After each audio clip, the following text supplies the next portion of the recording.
What is the mind? That's super curious you say that, because I'm going to share probably when I learned this, the person I learned it from Bob Proctor. If any of you know who Bob Proctor is, this is who I learned this illustration, this idea. It's super powerful. He actually said this was the most powerful lesson that he has learned.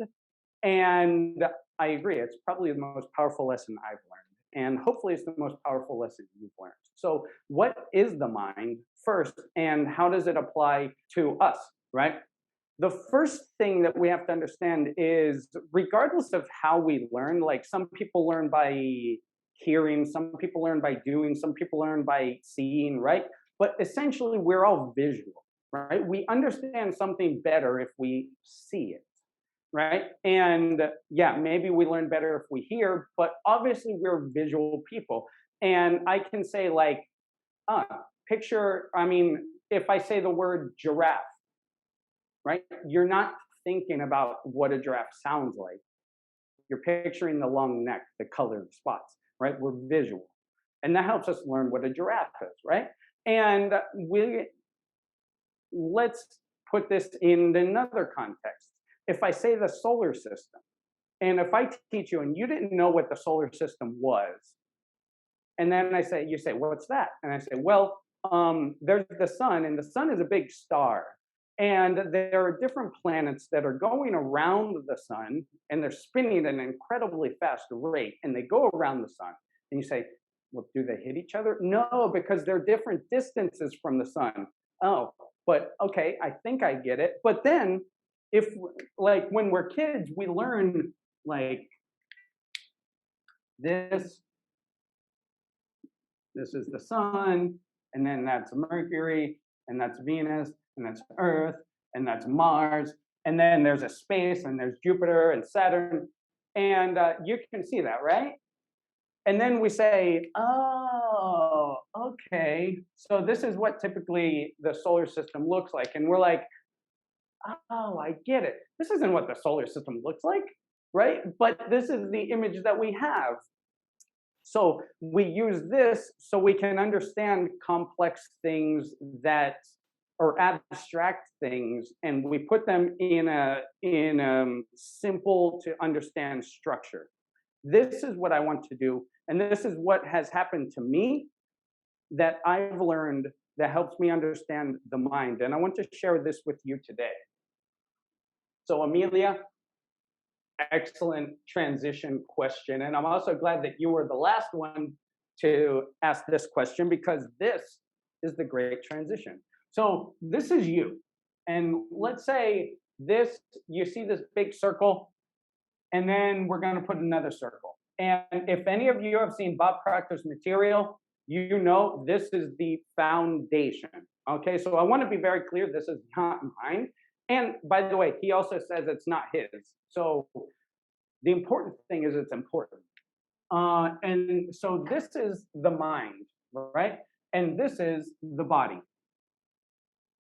And the thing is, I don't know if you know this. If you already know this, then just use this as an opportunity to reinforce it. But most of you is something that we cannot see, right? Most of me is something you cannot see, right?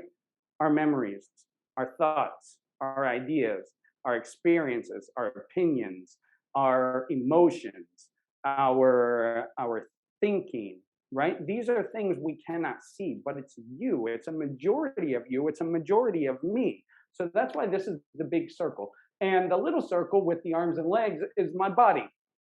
Okay, now the mind is divided into two parts, right? And this is the conscious mind. And this is the subconscious mind. And up here, he always puts these, and I really like them. These are the five senses: look, see, smell, touch, hear, right? These are the small five senses that come into our conscious minds, right? And the conscious mind is what we call our thinking mind, our intellectual mind, right? And in English terms, right, this is where you have your study, your memorization. This is where you have your vocabulary. This is where you have your exams. This is where you learn subject plus object plus verb, right? Or subject plus verb plus object. Subject, object, verb is Korean. So subject plus verb plus object, right? I am going to the store, right? That's all this. The subconscious mind, that is how you feel. This is your emotional mind, right? This is your habitual behavior. That's a. Can you read this? If you can't read it, then I'll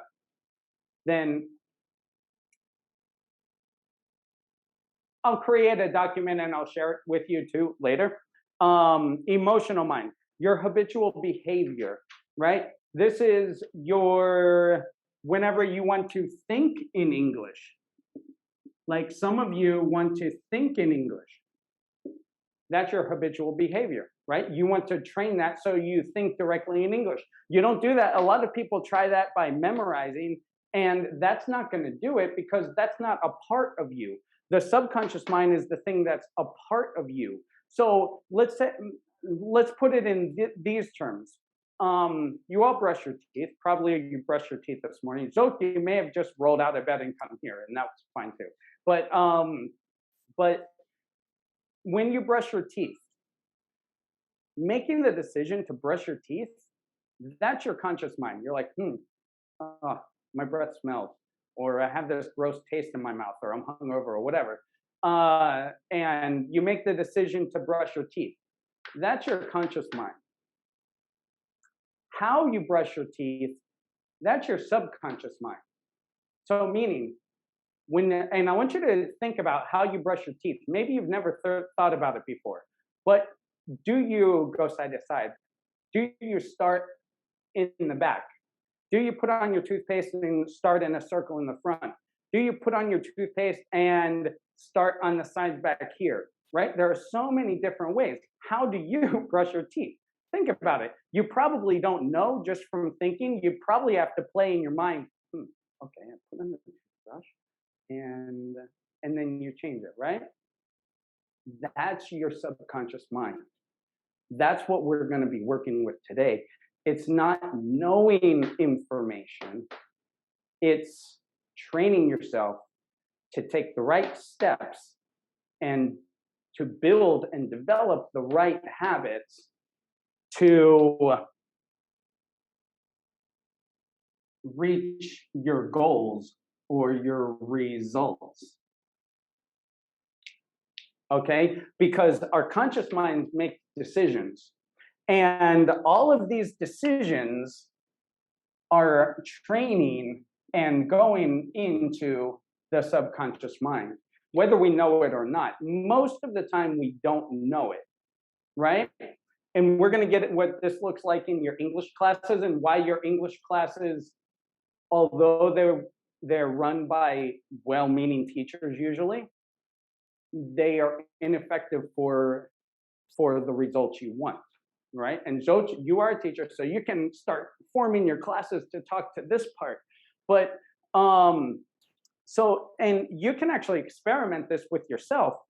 I've done this with shaving my head, right? If you, like the men here, you shave, women putting on your makeup, you have a form that you do that with. Next time you put on your makeup, try starting from the other side. Try starting from another position. And well, the first day or two that you set out to do that, you'll probably forget. And then you'll say, oh yeah, I was gonna start from the other side today. And then you'll have to wait until tomorrow. And I've done that with my head. You see, I'm not bald. I choose to be bald. So I started from this side. I usually start from this side right here. And I was like, oh, let me start from this side. And like it was hard. I was like, wait, how do I do this? Right? That's because my subconscious mind is programmed to start from this side, right? What does that have to do with English? Good question.